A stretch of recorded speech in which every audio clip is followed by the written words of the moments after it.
Hello everyone नमस्कार जय जगन्नाथ। आज आपण मानक पई परिवार गोटे बढ़िया रेसिपीटे नहीं आसी जहाँ कि आम मिक्स वेजिटेबल करी कहि परिबा बा घांट तरकारी भी कहि परिबा। तबे चलंतु स्टार्ट करिबा।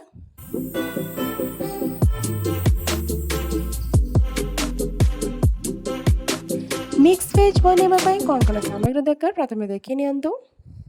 मुझे सब परिवा को धोईकी भल भाव काटी रखी। ये मो आलू कखारु सारू पोटल बैगण बीन्स गाजर मूला सबको एमती काटी रखी। आ बुट डाली को आगुरी धोईकी गोटे घंटा भिजे रखी। नेक्स्ट मुझे गोटे हांडी नहीं जापर से किसी पानी गरम करवा बुट डाली को पकईदे स्वाद अनुसार लुण हलदी पकई 15 मिनिट सिझापी छाड़देवा। बुट डाली टिके सिझीगला से आम सब कटा होता परिवा को पकईदे आउ कवर करके आउ 10 मिनिट सिझापी छाड़देवा।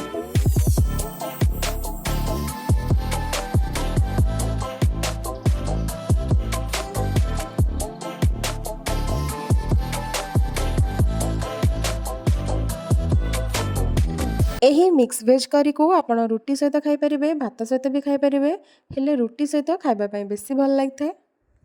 एबे सब परिबा सिझी गलानी तो आम एबे गोटे टमाटो पकईदे आउ टिके समय सिझापी छाड़देवा।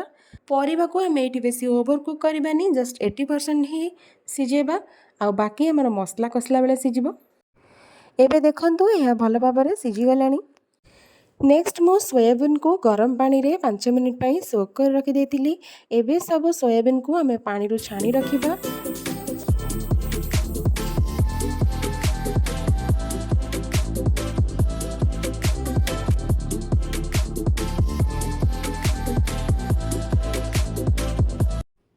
तापरे गोटे कढ़ई नेबा सेथिरे किछि सोरिष तेल पकईदेबा। तेल टिके गरम हो गला परे सोयाबीन पकईदेबा।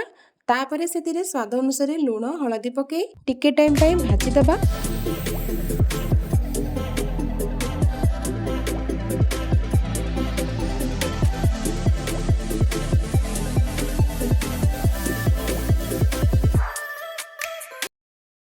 एबे देखंतु सोयाबीन भल भाव में भाजी हो गलानी। आमे ताकू एबे गोटे प्लेट को काढी नेबा।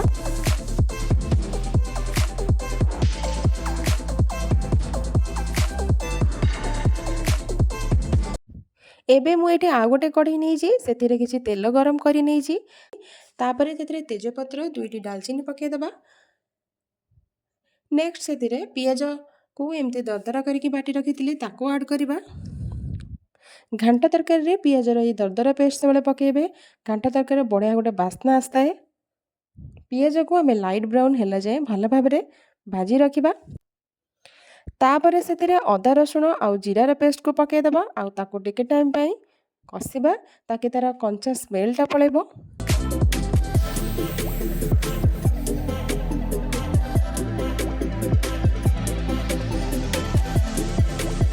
एबे सेथिरे सिझा होइतिबा टमाटो को पकईदेबा आउ मसला रे भल भाव में टमाटो मिसिला पर्यंत ताको कषिदेबा।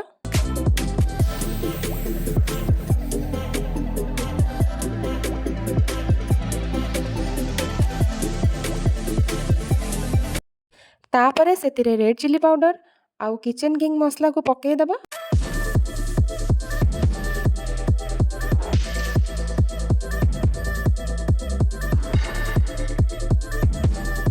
एबे देखंतु हमर मसला भल भाव में कुक हो जाइए। आम भजा होता सोयाबीन को पकईदेबा आउ टिके टाइम ताको कषिदेबा।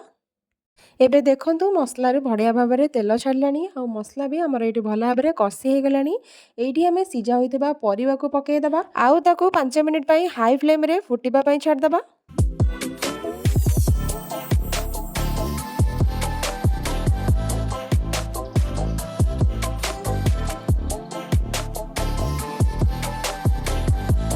एबे हमर मिक्स वेजिटेबल करी घांट तरकारी बनिके रेडी हो जाइए। लास्ट को आम से किसी गरम मसला आउ भजा होइतिबा जीरा लंका गुंडा पकईदेबा। एथिरे जीरा लंका गुंडा पकईले यार स्वाद 2 गुणा बढ़ी जाए। जदि मोर ये मिक्स वेजिटेबल करी रेसिपी आपण मानको भल लगी ताले वीडियो को लाइक करेंगे और जदि मो चैनल को सब्सक्राइब करना ताले चैनल को सब्सक्राइब करदेवे। Till then goodbye take care and thank you for watching my video.